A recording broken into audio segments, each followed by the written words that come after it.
Shalom, Bapak, Ibu, dan saudaraku semuanya yang di rumah masing-masing.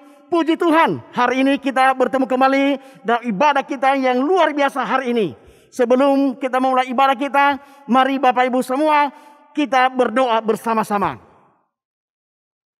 Bapa kami yang baik di dalam sorga, di dalam nama Tuhan Yesus yang selalu mengasihi, selalu menolong dan menyertai hidup kami.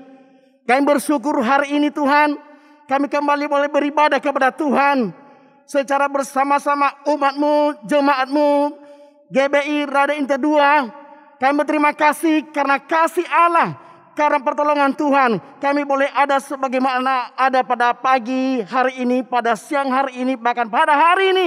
Semua karena kemurahan Tuhan. Tuhan terima kasih. Dan kami saat ini Bapa yang baik dalam sorga, kami bersama-sama menaikkan doa syafaat kami kepada Tuhan. Nah, kami percaya firman Tuhan berkata, berseru kepadaku, aku menjawab engkau. Saat ini kami berdoa kepada Tuhan pertama-tama untuk bangsa kami Indonesia. Kami berdoa di dalam nama Tuhan Yesus. Allah memberkati negeri kami Indonesia. Seluruh pulau Sumatera, seluruh pulau Jawa, seluruh pulau Kalimantan, seluruh pulau Sulawesi dan Papua. Pulau-pulau besar dan pulau-pulau kecil diberkati oleh Tuhan. Lawatan Allah, kuasa Tuhan, kasih Allah, keselamatan dari sorga turun atas negeri kami Indonesia. Terima kasih Bapak yang dalam sorga. Saat kami berdoa kepada Tuhan untuk para pemimpin kami. Mulai dari presiden kami Bapak Joko Widodo dan wakil beliau Bapak Kiai Haji Ma'ruf Amin. Tuhan mengurapi hamba-Mu ini. Hikmat kuasa Allah menyertai. Sehingga semua kebijakan, semua instruksi, semua keputusan sungguh-sungguh berasal dari Allah kami. Sehingga rakyat Indonesia semakin dilawat oleh Allah, semakin diberkati oleh Tuhan. Kami berdoa Tuhan Yesus berkati para menteri, berkati para pimpinan dari pusat sampai daerah-daerah. Baik itu lembaga di bidang eksekutif, di bidang legislatif dan yudikatif, diberkati Tuhan. Semuanya berlandaskan pada takut akan Allah. Karena kami percaya Tuhan, negeri kami semakin diberkati oleh Tuhan. Kami berdoa untuk para TNI dan Polri Tuhan, yang mengawal negeri kami, yang membentengi negeri kami. Biarlah urapi, berkati Tuhan Yesus. Bapak Panglima TNI, Bapak Kapolri dan seluruh jajaran beliau. Sehingga negeri ini aman adanya. Nah, kami percaya Tuhan Yesus, negeri kami terus dalam lindungan Tuhan. Terima kasih. Secara spesial kami berdoa Tuhan Yesus untuk negeri kami di mana pandemi COVID-19. Kami percaya kuasa Allah bekerja menyembuhkan, memulihkan negeri kami. Di dalam nama Tuhan Yesus, negeri kami sembuh dari COVID-19. COVID-19, virus corona, diam dalam nama Yesus. Terima kasih Tuhan. Terima kasih Bapak yang baik. Kami berdoa kepada Tuhan saat ini untuk pemimpin rohani kami Tuhan. Mulai dari pemimpin gembala sidang kami Tuhan. Bapak Pendeta Dr. Insinyur Niko Nyoto Raharjo dan keempat wakil beliau. Allah mengurapi hamba-Mu ini Tuhan Yesus. Demikian juga kami berdoa buat karyawan kami. Kami Bapak Pendeta Kiki Haryadi Tuhan dan wakil beliau. Allah mengurapi dengan luar biasa. Maka keluarga beliau diberkati Tuhan. Demikian juga kami berdoa kepada Tuhan saat ini untuk gembala jemaat kami, gembala kami GBI Rada Inti 2 Tuhan. Bapak Pendeta Moses Kristianto dan Ibu Nancy, Ibu gembala kami. Allah memberkati hamba-Mu ini dan kedua anak beliau Tuhan. Pakai terus anak-anak beliau Tuhan bertumbuh dewasa, takut akan Allah, punya masa depan gemilang. Biar Bapak gembala kami dan Ibu gembala diurapi oleh Tuhan, diberkati oleh Tuhan. Kami berdoa untuk wakil gembala kami Bapak Pendeta Sudande. Allah juga mengurapi hamba-Mu ini, Ibu Tanti, Ibu wakil gembala kami. Dan kedua anak beliau diberkati oleh Tuhan. Terima kasih Bapak yang baik. Kami berdoa kepada Tuhan untuk seluruh jemaat Tuhan. Gereja GBI Rada Inti 2 Tuhan, diberkati Tuhan. Dimanapun mereka berada jemaat Tuhan, diurapi Tuhan. Kalau ada yang kurang sehat, dalam nama Yesus kesembuhan mengalir. Kalau ada problem pergumulan kehidupan, kami percaya di dalam Yesus ada jalan keluar bagi setiap pribadi dan keluarga-keluarga jemaat Tuhan di tempat ini. Terpuji Tuhan. Dan juga sebentar hari ini kami akan memberikan persembahan bagi Tuhan. Tuhan mengurapi, memberkati persembahan kami. Jadi persembahan yang harum bagi Tuhan. Tuhan dipermuliakan, Tuhan dijayakan. Terpuji Tuhan, kami bersyukur kepada Tuhan hari ini. Ibadah yang luar biasa. Kalau sementara kami memuji Tuhan, kami akan mendengar firman Tuhan. Kami percaya lawatan Allah terjadi dan mujizat terjadi atas setiap kehidupan kami. Terpuji Tuhan, dalam nama Tuhan Yesus kami semua berdoa dan mengucap syukur kepada Tuhan. Haleluya, haleluya, amin, amin, amin. Selama kita beribadah Bapak Ibu dan saudara kami semua, Tuhan Yesus memberkati kita semua. Haleluya. Mazmur 91. Dalam lindungan Allah. Orang yang duduk dalam lindungan yang maha tinggi dan bermalam dalam naungan yang maha kuasa akan berkata kepada Tuhan, tempat perlindunganku dan kubu pertahananku, Allahku yang kupercayai. Sungguh, Dialah yang akan melepaskan engkau dari jerat penangkap burung, dari penyakit sampar yang busuk. Dengan kepaknya, Ia akan menudungi engkau. Di bawah sayapnya, engkau akan berlindung. Kesetiaannya ialah perisai dan pagar tembok. Engkau tak usah takut terhadap kedahsyatan malam, terhadap panah yang terbang di waktu siang, terhadap penyakit sampar yang berjalan di dalam gelap, terhadap penyakit menular yang mengamuk di waktu petang. Walau 1000 orang rebah di sisimu dan 10.000 di sebelah kananmu, tetapi itu tidak akan menimpamu. Engkau hanya menontonnya dengan matamu sendiri dan melihat pembalasan terhadap orang-orang fasik. Sebab Tuhan ialah tempat perlindunganmu, yang maha tinggi telah kau buat tempat perteduhanmu. Malapetaka tidak akan menimpa kamu, dan tulah tidak akan mendekat kepada kemahmu, sebab malaikat-malaikatnya akan diperintahkannya kepadamu untuk menjaga engkau di segala jalanmu. Mereka akan menatang engkau di atas tangannya, supaya kakimu jangan terantuk kepada batu. Singa dan ular tedung akan kau langkahi, engkau akan menginjak anak singa dan ular naga. Sungguh hatinya melekat kepadaku, maka aku akan meluputkannya, aku akan membentenginya, sebab ia mengenal namaku. Bila ia berseru kepadaku, aku akan menjawab, aku akan menyertai dia dalam kesesakan, aku akan meluputkannya dan memuliakannya. Dengan panjang umur akan kukenyangkan dia, dan akan kuperlihatkan kepadanya keselamatan daripadaku.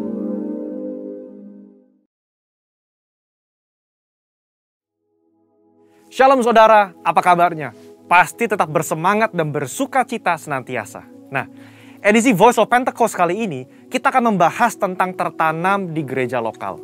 Mungkin saudara pernah mengalami di mana aspirasimu ditolak di gereja lokal, atau pernah merasa dicuekin oleh gembala. Mungkin pernah dikecewakan, dan berujung kita pindah-pindah gereja, mencari tempat yang nyaman untuk beribadah. Saya ingin katakan, bahwa saudara harus tetap tertanam di gereja lokalmu. Markus 4 ayat 26-29 memuat sebuah perumpamaan singkat tentang kerajaan Allah yang digambarkan dengan proses bercocok tanam. Ayat 27 berkata, lalu pada malam hari ia tidur dan pada siang hari ia bangun. Dan benih itu mengeluarkan tunas dan tunas itu makin tinggi. Bagaimana terjadinya tidak diketahui orang itu. Setiap proses untuk bertumbuh yang dialami sebuah benih terjadi di dalam tanah. Di tempat gelap, di mana tidak seorang pun yang bisa melihat dan mengetahuinya. Demikian pula dengan setiap kita sebagai benih. Ketika kita berkomitmen untuk tertanam di gereja lokal, kita akan mengalami berbagai proses yang mungkin tidak nyaman. Dan setiap proses tersebut tidak dapat dilihat oleh orang lain. Sayangnya, banyak orang yang menyerah ketika melewati proses krusial ini. Banyak yang tergoda untuk melihat rumput tetangga yang selalu terlihat lebih hijau dibandingkan rumput di rumah sendiri. Ingat, yang terlihat oleh mata kita hanyalah hasil akhirnya yang sudah tampak baik. Sementara yang tidak kita lihat adalah proses yang juga dialami oleh rumput tetangga ketika baru disemai dan masih di dalam tanah. Di era pandemi COVID-19 ini, di mana kita harus beribadah secara virtual, semua gereja berlomba-lomba dalam menyajikan konten yang terbaik, display yang estetik, musik yang menarik, dan kemampuan editing yang kekinian. Dalam sebuah survei yang dilakukan oleh Barna Research pada bulan Juli 2020, mengenai kehadiran jemaat lintas generasi dalam ibadah virtual di masa pandemi, 40% dari generasi baby boomer memutuskan untuk tetap tertanam di gereja lokal. 31% dari generasi X dan hanya 30% dari generasi milenial yang tertanam di gereja. Padahal benih yang terus-menerus dipindah media tanamnya akan membutuhkan waktu untuk beradaptasi di tanah yang baru. Dan tak jarang benih itu akan mati dan tidak dapat berbuah lagi. Yohanes 15 ayat 2 menuliskan, setiap ranting padaku yang tidak berbuah dipotongnya. Dan setiap ranting yang berbuah dibersihkannya supaya ia lebih banyak berbuah. Tuhan menginginkan pertumbuhan dari sebuah benih dan agar benih tersebut dapat berbuah lebat kelak. Tentu saja hal ini tidak dapat terjadi jika benih tersebut kerap dipindah-pindahkan. Jika kita tidak tertanam di gereja lokal, maka kita tidak dapat mengalami pertumbuhan yang sempurna. Bahkan tanpa kita sadari, kita bisa mengalami kematian rohani. Kita tidak dapat menikmati buah yang seharusnya dapat kita hasilkan apabila kita tertanam di gereja lokal. Lalu, apa hal-hal yang dapat terus mendorong kita untuk tetap tertanam di gereja lokal? Yang pertama, mengubah perspektif kita. Sekali lagi, ketika sebuah benih ditanam, ia diletakkan di dalam tanah yang gelap dan tak terlihat. Di situasi seperti inilah, perspektif kita harus dirubah. Ditanam sebagai benih atau dikubur seperti jenazah. Faktanya, di dalam tanah itu mungkin ada rasa kesepian. Tidak dilihat orang. Seakan-akan tidak ada jalan keluar. Saudara, kita bukan sedang dikubur, melainkan kita sedang ditanam. Jika kita berpikir bahwa kita sudah dikubur, maka tidak ada lagi pertumbuhan yang dapat kita alami. Namun ketika kita mengubah perspektif bahwa keadaan yang saat ini kita alami di dalam tanah adalah karena kita sedang ditanam, maka kita akan terus bertumbuh hingga waktunya benih tersebut akan tampak di atas tanah dan menghasilkan buah. Saudara sedang ditanam dan bukan dikubur. Kedua, jalani proses.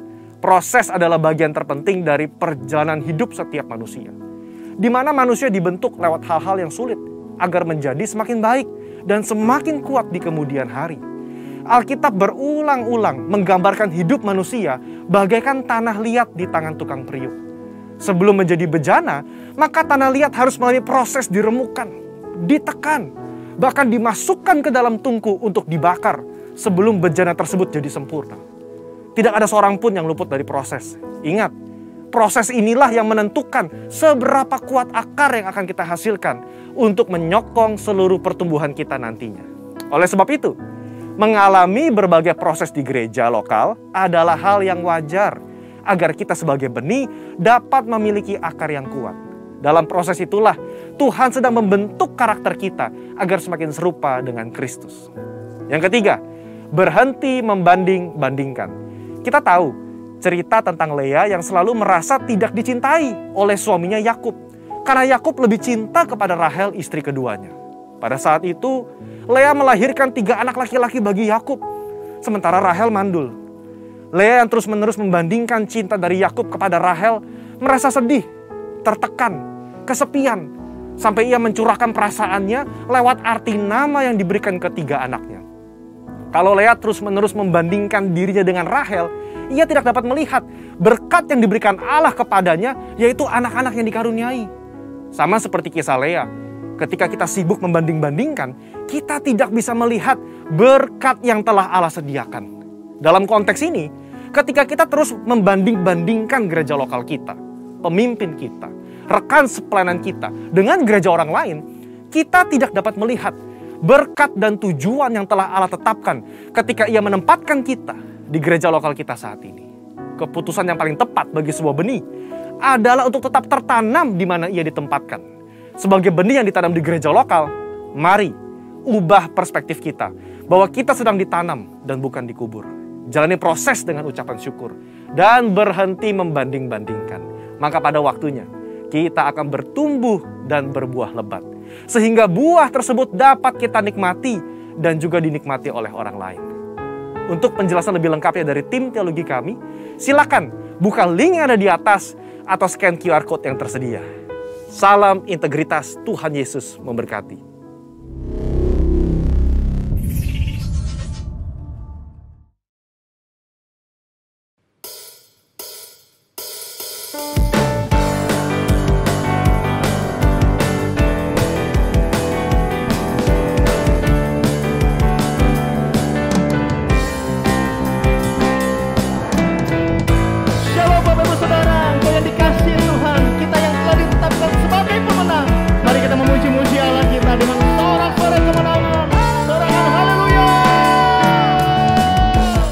Terima kasih Tuhan, kami hampiri hadirat-Mu hari ini. Haleluya.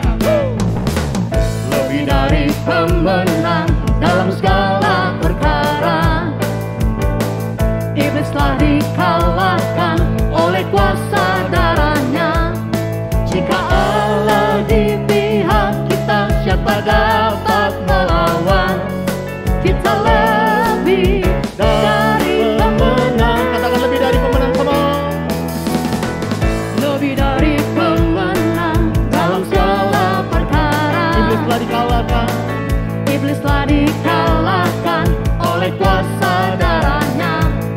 Jika Allah di pihak kita, siapa dapat melawan? Kita lebih dari pemenang. Sorakan haleluya. Haleluya. Kibarkanlah pancinya, Yesus Raja segala raja. Haleluya.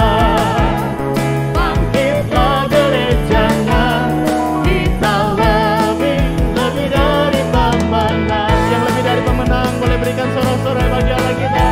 Sorakan haleluya. Kami percaya kami lebih dari pemenang ya Tuhan. Mari bersama nyanyikan pujian ini. Lebih dari pemenang dalam segala perkara. Yes Lord. Iblis telah dikalahkan oleh kuasa darahnya. Jika Allah di pihak kita, siapa dapat melawan? Kita lebih dari pemenang. Haleluya, haleluya. Kibarkanlah pancinya, Yesus Raja segala raja. Haleluya. Bangkitlah gerejanya, kita lebih. Yo sekali lagi katakan Haleluya, haleluya. Kibarkanlah pancinya, Yesus Raja segala raja. kami percaya Tuhan. Haleluya. Bangkitlah gerejanya. Thank you Lord Jesus. Kita lebih dari pemenang. Mari hari ini sama-sama kita mau deklarasikan di hadirat Tuhan bahwa saya dan Bapak Ibu Saudara, kita orang-orang yang lebih dari pemenang. Yang setuju katakan amin. Yuk katakan, kita lebih dari pemenang. Kita lebih dari pemenang. Kita lebih dari pemenang. Kita lebih Katakan dari Anda. pemenang. Anda lebih dari pemenang. Anda lebih dari pemenang. Anda lebih dari pemenang. Anda lebih Sekarang katakan dari saya. pemenang. Saya lebih dari pemenang. Saya Sekali lebih lagi. dari pemenang. Saya lebih dari pemenang. Saya lebih Yuk angkat dua tanganmu dari katakan. pemenang. Jika Allah di pihak kita, siapa dapat melawan? Tidak ada. Kita lebih dari pemenang. Katakan haleluya. Haleluya. Kibarkanlah pancinya, Yesus Raja segala raja. Haleluya. Ini waktunya umat Tuhan bangkit. Bangkitlah gerejanya, kita lebih. Yuk sekali lagi angkat dua tanganmu. Haleluya. Haleluya. Kibarkanlah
percaya Kau yang berjanji setia, pengharapanku selalu ada di dalam-Mu. Kami katakan Tuhan, ku tidak akan menyerah meski dalam kesesakan. Seluruh hidupku dalam genggaman-Mu.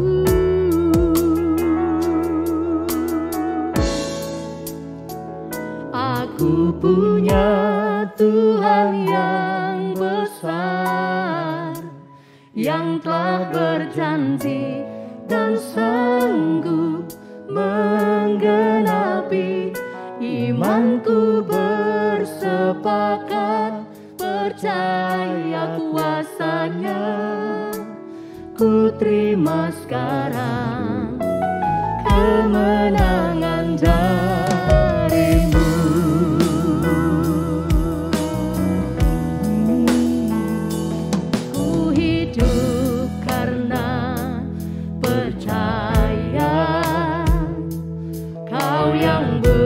Janji setia, pengharapanku selalu ada di dalam-Mu. Dan kami katakan, ya Tuhan, ku tidak akan menyerah meski dalam seluruh hidupku dalam genggaman-Mu.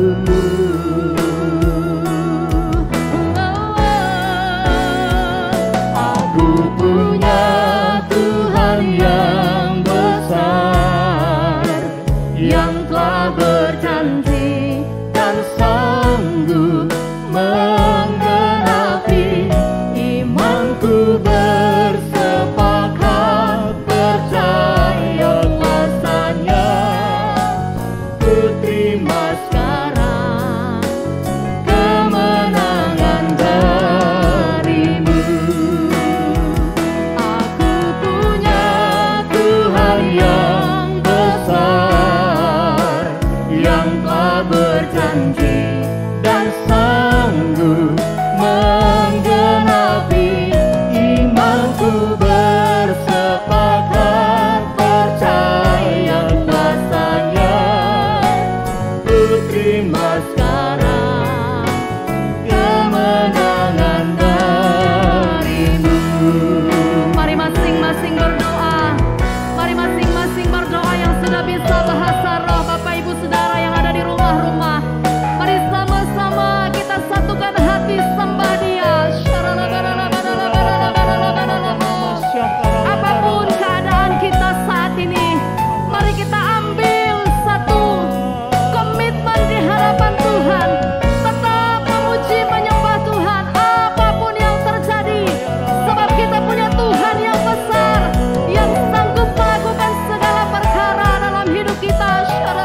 yang telah berjanji dan sanggup Bagi Dia yang dapat melakukan jauh lebih dari yang dapat kita pikirkan dan doakan. Seperti yang ternyata dari kuasa yang bekerja di dalam setiap kita. Yes. kemenangan darimu. Katakan ku terima sekarang Kemenangan darimu. Ku terima sekarang kemenangan darimu.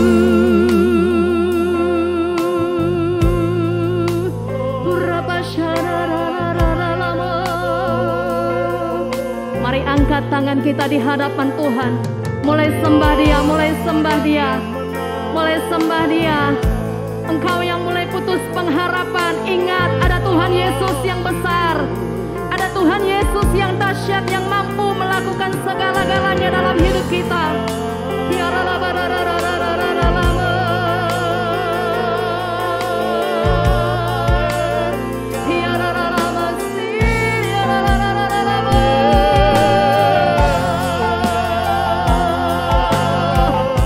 Come on. Mari angkat iman percayamu di hadapan Tuhan.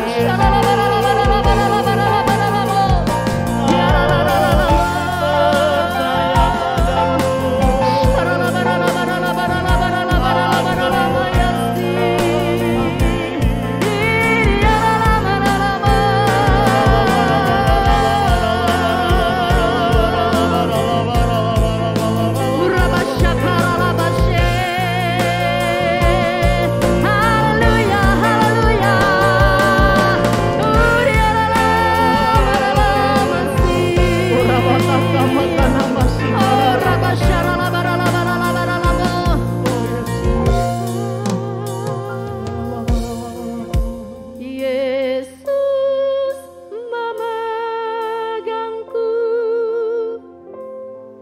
dengan tangan kananmu. Yesus memberiku kemenangan.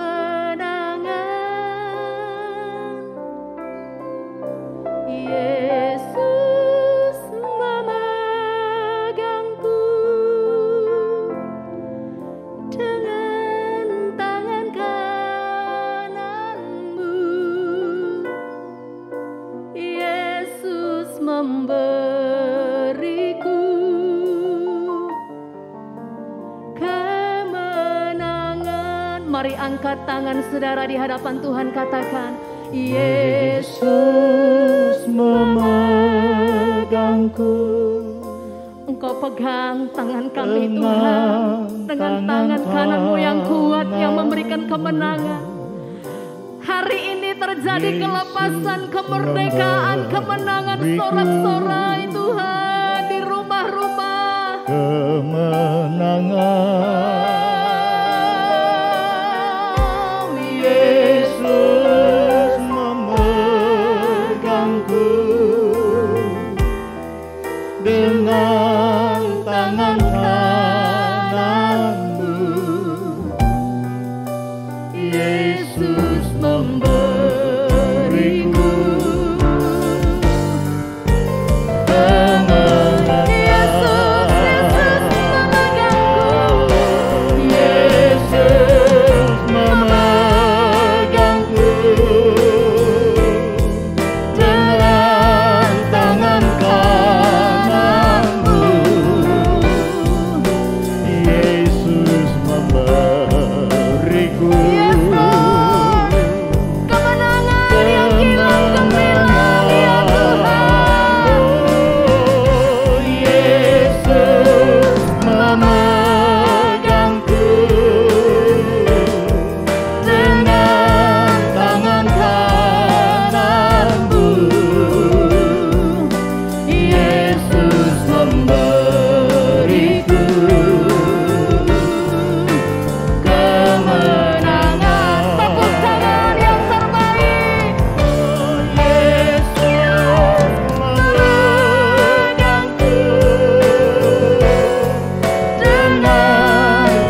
Mari mulai sekali lagi Bapak Ibu Saudara, dimanapun kita berada hari ini, mari mulai bangun manusia kita. Mari kita mulai berbahasa dengan kuat di hadirat Tuhan.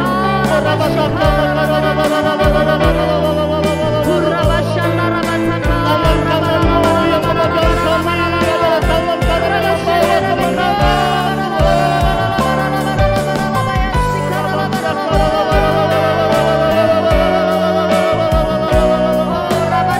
Kami percaya kepadamu ya Allah kami yang hidup.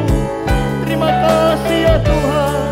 Mari Bapak Ibu Saudara, angkat dua tanganmu sekali lagi katakan, Yesus memegangku, Yesus memegangku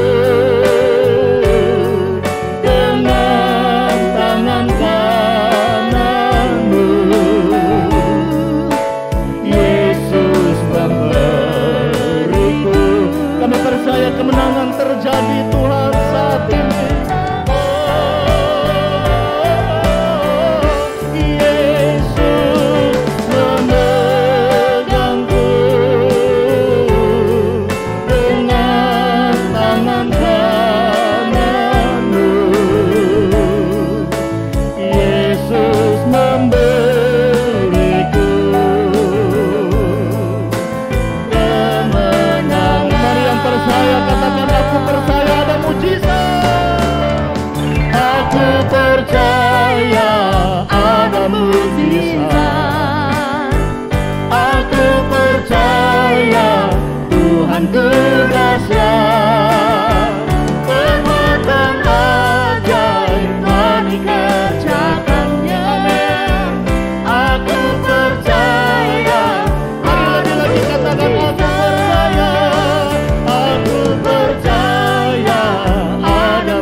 Percaya Tuhan, aku percaya Tuhanku dahsyat, perbuatan ajaib telah dikerjakannya. Aku percaya ada mujizat. Yang percaya angkat dua tanganmu sebagai tanda percaya. Aku percaya ada mujizat. Tuhanku dahsyat, perbuatan ajaib telah dikerjakannya. Aku percaya ada mujizat. Sekali lagi katakan, aku percaya ada mujizat. Aku percaya Tuhanku dahsyat, perbuatan dikerjakannya. Aku percaya ada mujizat. Aku percaya ada mujizat. Sekali lagi angkat imanmu. Aku percaya ada mujizat. Yang percaya berikan tepuk tangan bagi Allah kita. Sorakan haleluya.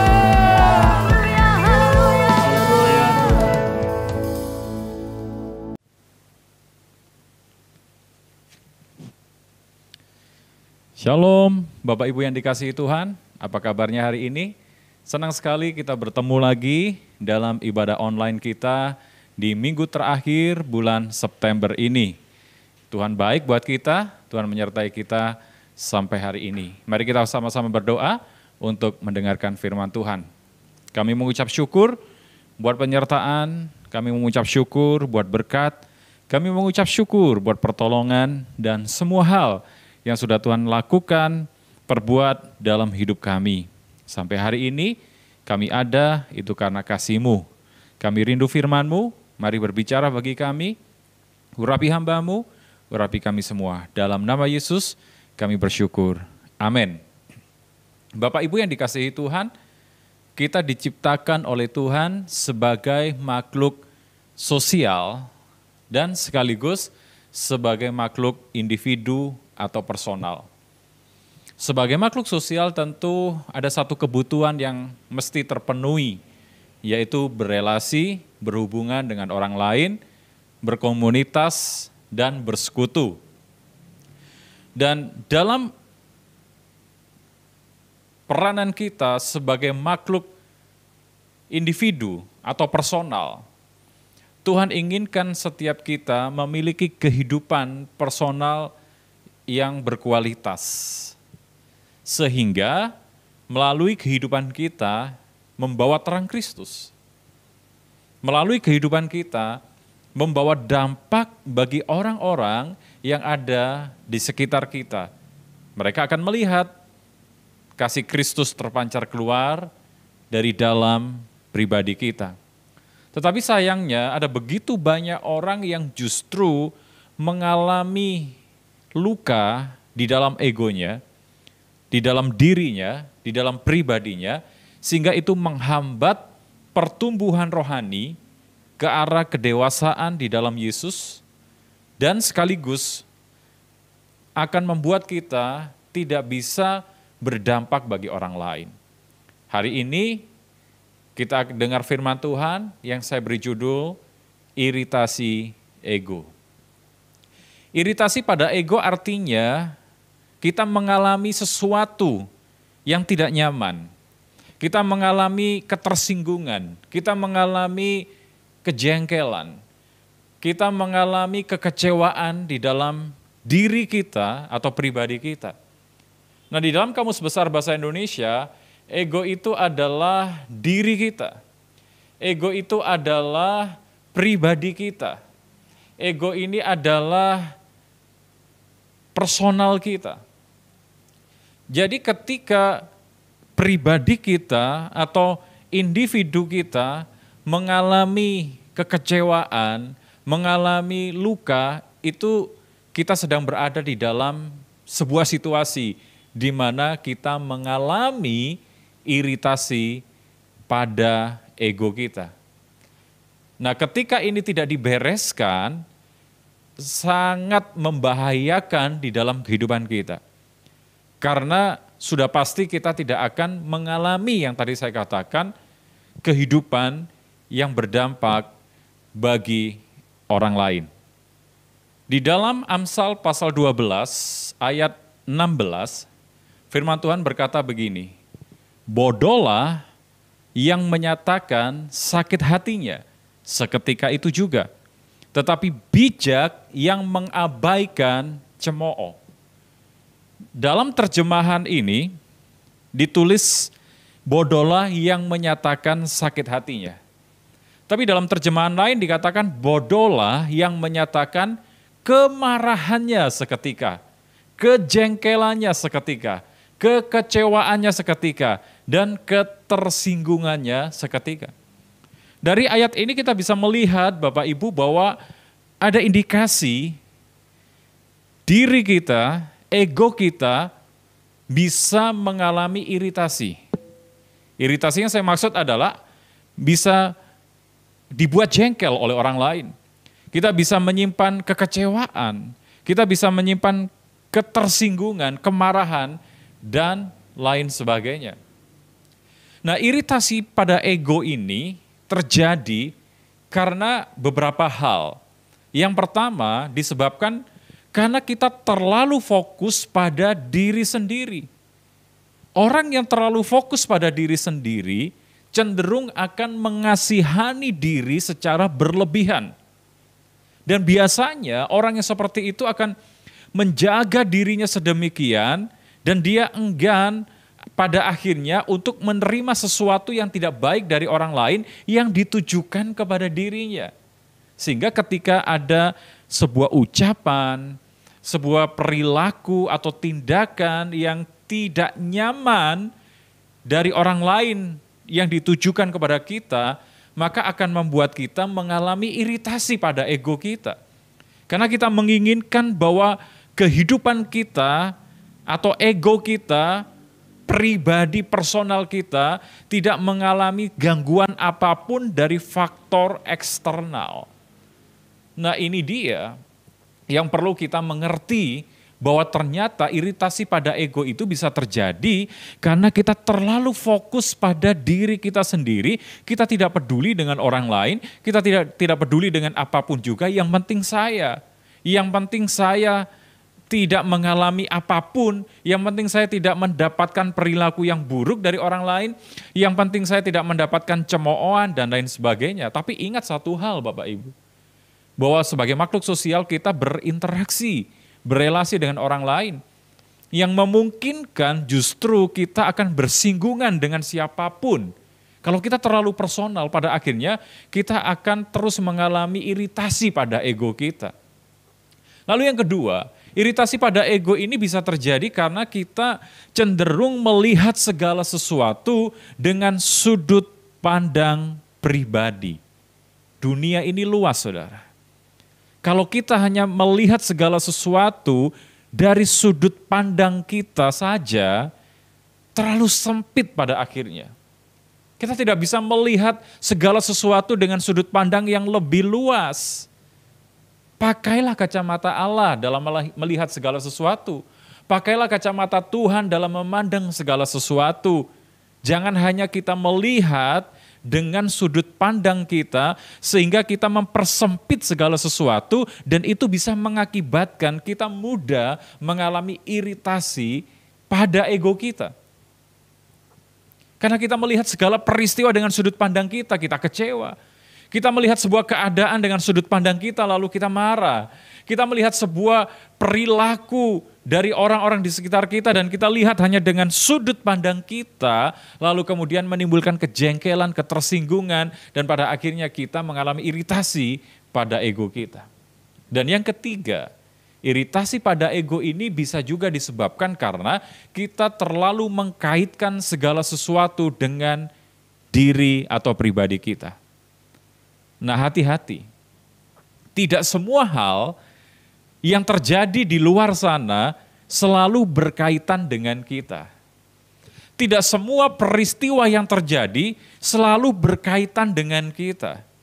Kalau kita mengkaitkan semua hal dengan pribadi kita, cenderung kita akan menjadi pribadi-pribadi yang gampang mengalami iritasi pada ego kita. Kita akan terus terluka, kita akan kecewa, kita akan terus berada dalam kemarahan, kejengkelan, dan lain sebagainya.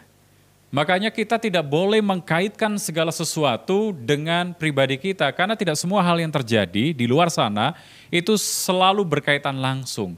Ini sangat membahayakan. Satu contoh begini, ketika kita sedang lewat di satu kerumunan, di sebuah jalan dan ada orang yang sedang berkerumun, nongkrong untuk membicarakan atau membahas sesuatu. Maka ketika kita lewat dan mereka tiba-tiba memandang ke arah kita, orang yang terlalu mengkaitkan segala sesuatu dengan pribadinya, maka dia akan beranggapan orang tersebut bukan hanya melihat kita tetapi membicarakan tentang pribadi kita. Lalu kita tersinggung, lalu kita marah, kita jengkel dalam hati kita. Kenapa dia membicarakan tentang saya? Padahal orang itu atau mereka bukan membicarakan tentang kita. Mereka membahas satu topik pembicaraan yang memang mereka sudah bahas sebelum kita lewat di situ. Hanya saja kebetulan kita lewat dan mata mereka tertuju kepada kita. Makanya kita tidak boleh mengkaitkan semua hal, semua peristiwa, semua kejadian dengan pribadi kita. Bisa jadi itu sama sekali tidak ada hubungannya. Itu sama sekali terlepas dengan kita. Jadi 3 hal ini yang mengakibatkan terjadinya iritasi pada ego. Yang pertama, terlalu fokus pada diri sendiri. Yang kedua, kita melihat segala sesuatu dengan sudut pandang kita. Dan yang ketiga, kita mengkaitkan semua hal dengan pribadi kita. Dan begini Bapak Ibu, orang yang mengalami iritasi pada ego ketika dibiarkan akan menyerang pusat kehidupan, yaitu hati. Karena firman Tuhan katakan, jagalah hatimu dengan segala kewaspadaan. Karena dari sanalah terpancar kehidupan. Jadi hati adalah pusat kehidupan kita. Orang yang mengalami iritasi pada ego, ketika dibiarkan akan menyerang hati dan perasaan kita. Dan ketika itu dibiarkan akan membuat kita menjadi orang yang sensitif. Kalau kita sudah sensitif, akibatnya adalah gampang marah, gampang kecewa, gampang jengkel, gampang sakit hati, gampang tersinggung, gampang terluka, dan lain sebagainya. Kalau kita menjadi orang yang sensitif, pada akhirnya akan merusak hubungan kita dengan Tuhan dan merusak hubungan kita dengan sesama. Karena itu jangan izinkan hari ini kita terus-menerus mengalami iritasi pada ego kita supaya itu tidak menyerang hati kita dan membuat kita menjadi sensitif dan merusak hubungan kita dan juga merusak hubungan kita dengan sesama, dengan Tuhan dan juga dengan sesama. Ada contoh di dalam Alkitab, orang-orang yang gampang mengalami iritasi pada egonya. Yang pertama adalah Saul. Kita tahu Saul adalah raja pertama Israel yang dipilih oleh Tuhan. Ketika pada satu waktu tidak ada satu orang pun yang berani menghadapi Filistin karena mereka punya jagoannya yaitu Goliat. Tapi ada satu orang yang dengan gagap berani tanpa pengalaman sebelumnya, hanya mengandalkan Tuhan. Dia berhadapan satu lawan satu melawan Goliat yaitu Daud. Tuhan memberikan kemenangan kepada Daud dan sejak hari itu Tuhan terus mengangkat kehidupan Daud lebih dan lebih lagi. Dan pada satu waktu banyak orang yang menyanyikan satu lagu atau nyanyian, Saul mengalahkan beribu-ribu, tetapi Daud mengalahkan berlaksa-laksa. Ketika Saul mendengar hal itu, timbul panas hati dari Saul. Timbul iri hati dari Saul, timbul kejengkelan dari Saul karena Saul mengizinkan egonya mengalami iritasi sehingga menyerang hatinya, menjadikan dia menjadi orang yang sensitif dan dampaknya dia membenci Daud. Sejak itu dia berikhtiar, berencana mau membunuh Daud. Ini kita bisa lihat, orang yang sensitif karena iritasi ego tadi pada akhirnya akan merusak hubungannya dengan sesama. Contoh yang kedua adalah Haman bin Hamedatha, seorang yang dipercaya oleh Ahasiweros. Kita tahu Alkitab catat Ahasiweros raja yang masyhur, dia memerintah 127 daerah dari India sampai Ethiopia. Menganugerahkan kepada Haman kepercayaan. Lalu kemudian ketika Haman keluar dari gerbang Susan pada saat itu, orang-orang berlutut di depan Haman. Hanya satu orang yang tidak berlutut yaitu Mordekai. Dan ketika Haman diberitahu bahwa Mordekai tidak berlutut, ini menimbulkan panas hati dari Haman. Dan sejak saat itu Haman berencana mau membunuh Mordekai, dan bukan hanya Mordekai, tapi mau membinasakan orang-orang sebangsa Mordekai, yaitu orang-orang Yahudi di wilayah kerajaan Ahasiweros. Kita bisa lihat dari dua tokoh ini, baik Saul maupun Haman sama-sama mengalami iritasi pada egonya sehingga merusak pusat hidup yaitu hatinya, menjadikan dia sebagai orang yang sensitif dan pada akhirnya hubungan dengan Tuhan dan hubungan dengan sesamanya juga rusak atau terkendala. Tapi kita bisa contoh seorang yang luar biasa, yang pulih egonya, yang tidak mengizinkan iritasi pada egonya dan tidak sensitif dengan orang lain, yaitu Yusuf. Yusuf diperlakukan tidak baik oleh saudara-saudaranya dan pada akhirnya dia dijual di Mesir, menjadi orang asing di sana, di negeri yang dia belum ketahui sebelumnya, tapi Tuhan angkat kehidupan Yusuf. Sampai pada akhirnya dia menjadi kepercayaan dari Firaun, terjadi kelaparan, saudara-saudara Yusuf datang ke Mesir untuk membeli gandum. Dan singkat cerita, identitas mereka ketahuan. Anak-anak atau saudara-saudara, maksud saya saudara-saudara dari Yusuf ini, tahu kalau dia adalah saudaranya, dan pada akhirnya mereka juga tahu kalau itu adalah Yusuf yang mereka telah jual itu. Dan ketika ayah mereka sudah meninggal, timbullah ketakutan saudara-saudara Yusuf ini terhadap Yusuf. Mereka takut kalau Yusuf akan membalas dendam. Kalau Yusuf akan membalas segala perlakuan yang tidak baik yang pernah dia lakukan kepada Yusuf pada saat itu. Tetapi ternyata tidak. Alkitab catat, Yusuf berkata, kalian mereka-rekakan yang tidak baik kepada aku. Tetapi Tuhan mereka-rekakan yang baik. Dengan maksud untuk memelihara bangsa yang besar ini.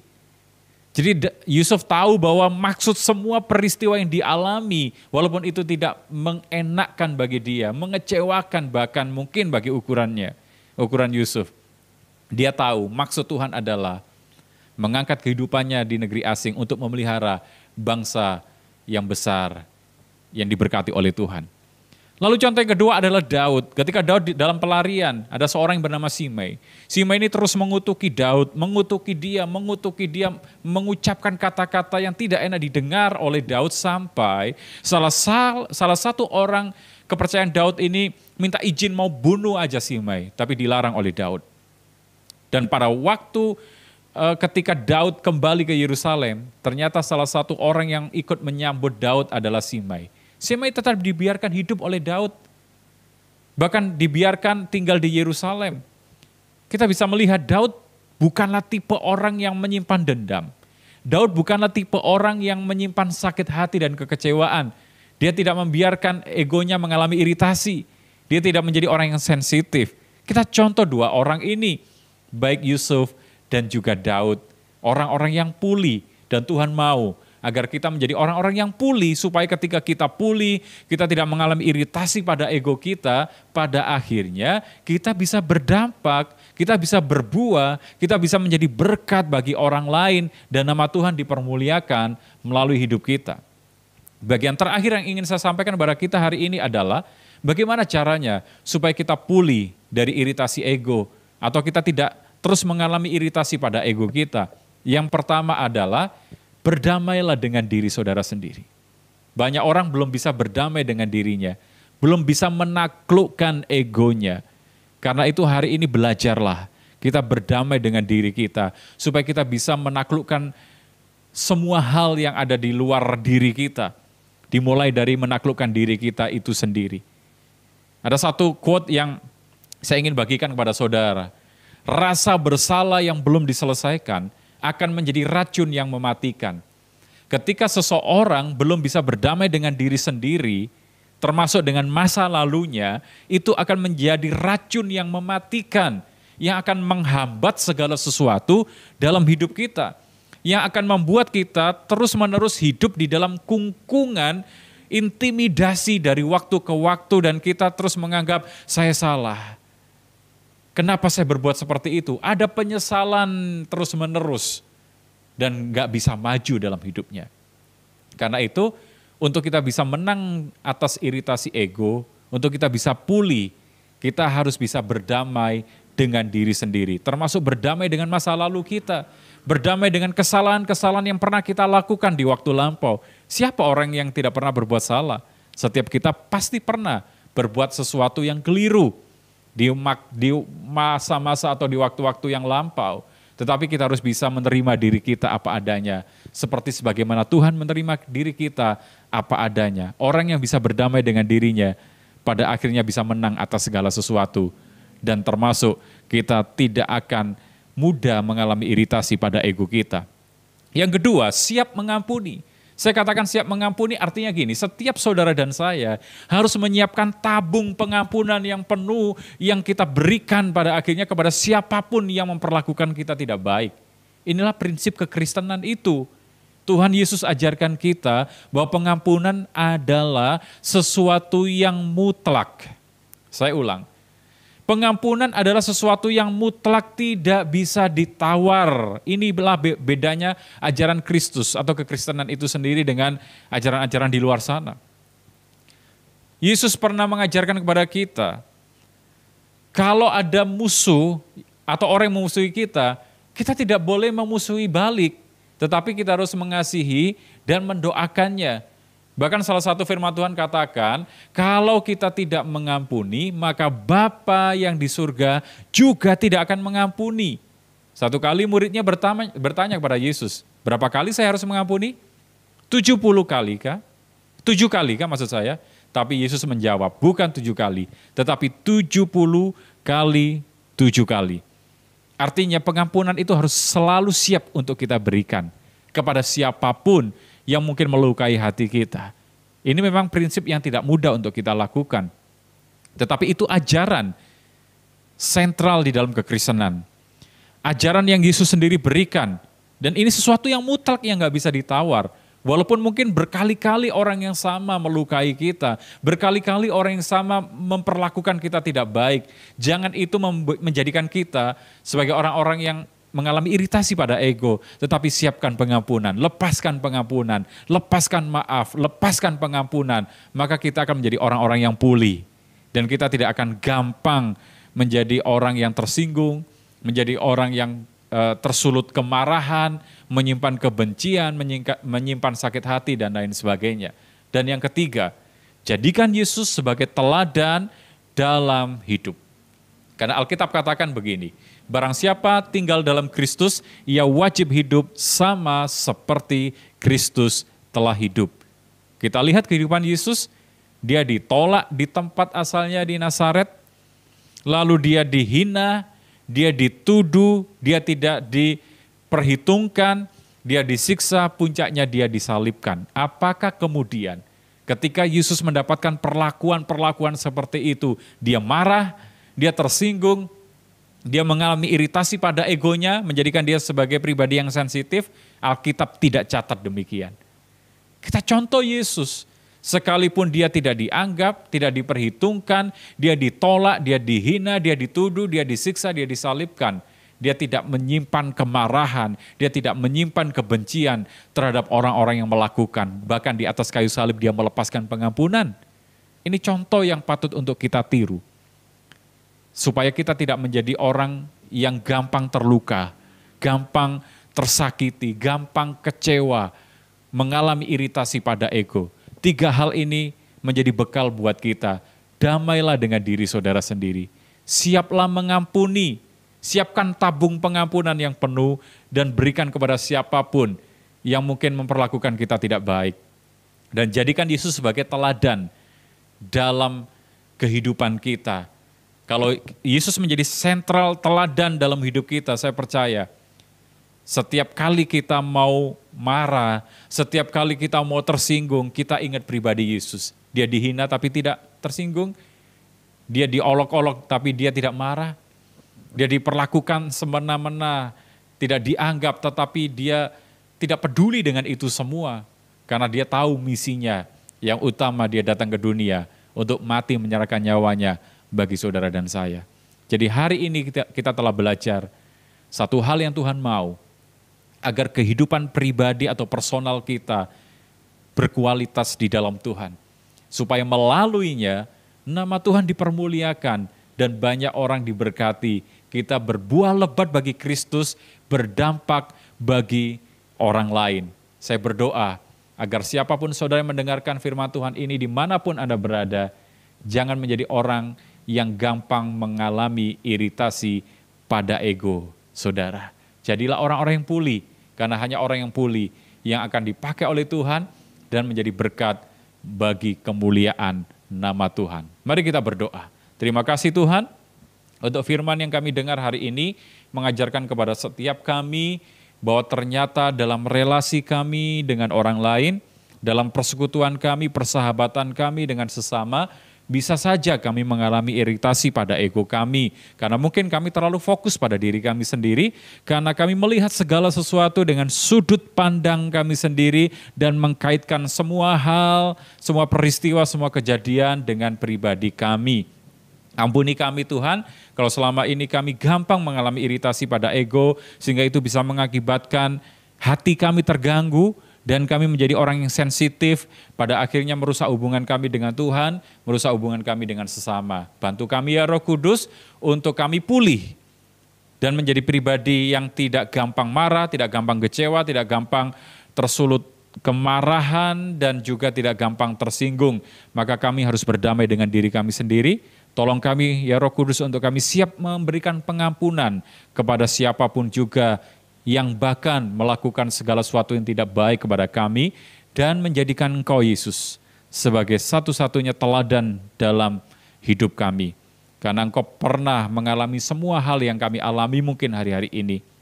Engkau pernah dihina, Engkau pernah tidak dianggap, tidak dihargai, ditolak, diolok, tetapi Engkau tidak membiarkan semua hal itu menjadikan Engkau menjadi pribadi yang mengalami iritasi pada ego.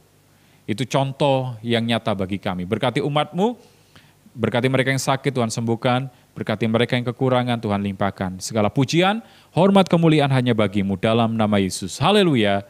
Amin. Mari Bapak Ibu, sebelum kita akhiri ibadah kita hari ini, sama-sama kita perkatakan definisi dari Pentakosta ketiga. Dengan suara keras, kita perkatakan bersama-sama 2, 3. Pentakosta ketiga adalah pencurahan Roh Kudus yang dahsyat di zaman ini, melebihi yang terjadi di Azusa Street. Pentakosta ketiga akan mengakibatkan penuaian jiwa yang terbesar dan yang terakhir sebelum Tuhan Yesus datang kembali. Pentakosta ketiga akan membangkitkan generasi Yeremia, yaitu anak-anak muda yang dipenuhi Roh Kudus, cinta mati-matian kepada Tuhan Yesus, tidak kompromi terhadap dosa, dan akan bergerak untuk memenangkan jiwa.